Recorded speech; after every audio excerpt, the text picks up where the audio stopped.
Hello बच्चों बच्चों आप सभी का मेरे चैनल पर स्वागत है। यदि आप मेरे चैनल पर पहली बार आए हैं तो प्लीज़ मेरे चैनल को सब्सक्राइब कर लीजिए। मैं आज आपको एक नई कविता पढ़ा रही हूँ, इसे जगाओ, जिसके कवि भवानी प्रसाद मिश्र जी हैं।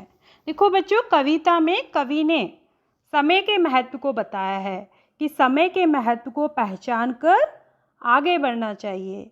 कवि सभी व्यक्तियों को प्रेरणा देते हुए कह रहे हैं कि समय के मूल्य को समझना चाहिए और उसे गंवाना नहीं चाहिए।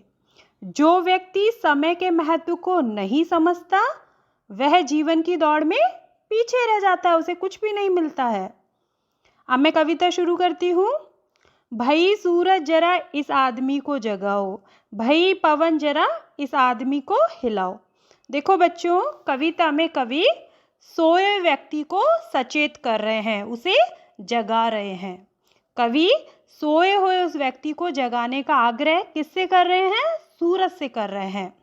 कवि सूरज से सोए व्यक्ति को जगाने के लिए कह रहे हैं। कौन सा सोया व्यक्ति?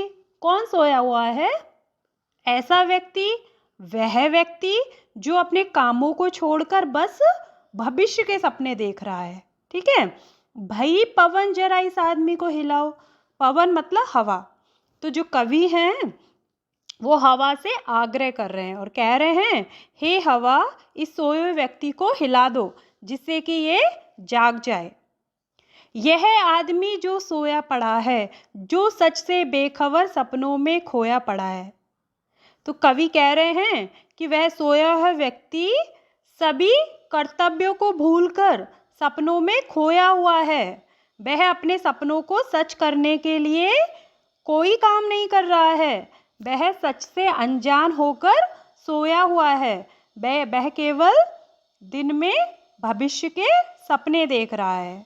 आगे देखिए, भाई पंछी इसके कानों पर चिल्लाओ, भाई सूरज जरा इस आदमी को जगाओ।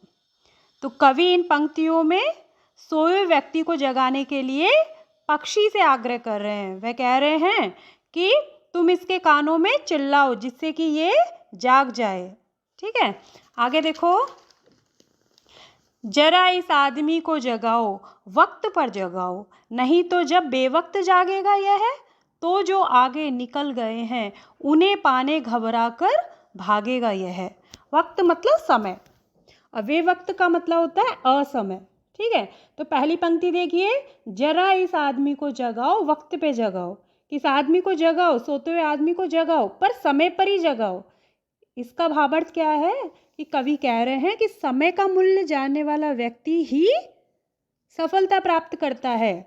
इसीलिए सही समय पर हमें अपने लक्ष्य प्राप्ति के लिए काम करना शुरू कर देना चाहिए। यदि हम सही समय पर अपना काम शुरू नहीं करते तो हमें लक्ष्य की प्राप्ति नहीं होती है, हम सक्सेस नहीं होते हैं। आगे देखिए, नहीं तो जब बेवक्त जागेगा यह, तो जो आगे निकल गए हैं उन्हें पाने घबरा कर भागेगा यह। देखिए बेटा, कि यदि हम समय का मूल्य नहीं समझेंगे, समय गवाते रहेंगे और समय निकलने के बाद जागेंगे, तो कई लोग हमसे आगे निकल जाएंगे जिनके साथ हम होड़ करना चाहते हैं। हम उन आगे निकलने वाले व्यक्तियों तक पहुंचने के लिए फिर क्या करेंगे? घबरा कर भागेंगे जिससे हम उनसे आगे निकल जाए। पर जब हमारे पास क्या नहीं रहेगा? जब हमारे पास समय नहीं रहेगा, क्योंकि हमने तो समय गंवा दिया है और हम हड़बड़ा जाएंगे। घबराहट में क्या होगा? हड़बड़ा जाएंगे, टेंशन में आ जाएंगे और हम कुछ नहीं कर पाएंगे, क्योंकि जब एक बार समय निकल जाता है तो वह वापस नहीं आता है। इसीलिए बच्चों, सफल होने के लिए समय के साथ चलना बहुत ज़रूरी है, तभी हम सफल हो सकते हैं। सफलता के लिए सही समय पर सचेत होना चाहिए। ठीक है। आगे देखिए, घबरा कर भागना अलग है, छिप गति अलग है, छिप तो वह है जो सही क्षण में सजग है। सूरज इसे जगाओ, पवन इसे हिलाओ, पंछी इसके कानों पर चिल्लाओ। छिप गति का मतलब होता है तेज चाल, स्पीड से चलना। क्षण मतलब होता है पल, और सजग मतलब सावधान होना।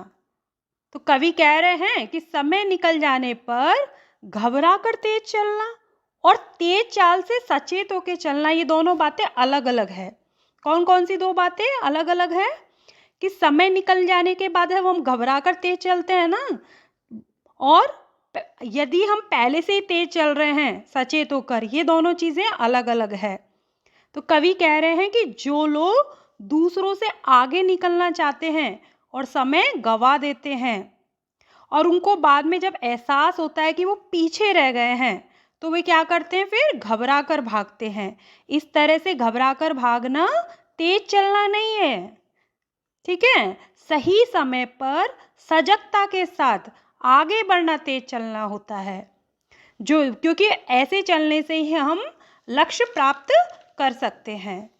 और व्यक्ति क्षण के महत्व को जानता है, ठीक है? इसीलिए कवि बेसुध सोए हुए व्यक्ति को जगाने के लिए सूरज से कहते हैं, फिर हवा से हिलाने को, और पक्षी से उसके कानों में चिल्लाने को कहते हैं। तो अतः बच्चों, हमें समय के महत्व को समझकर सचेत रहना चाहिए और काम करना चाहिए। आशा करती हूँ आपको कविता समझ में आ गई होगी। धन्यवाद।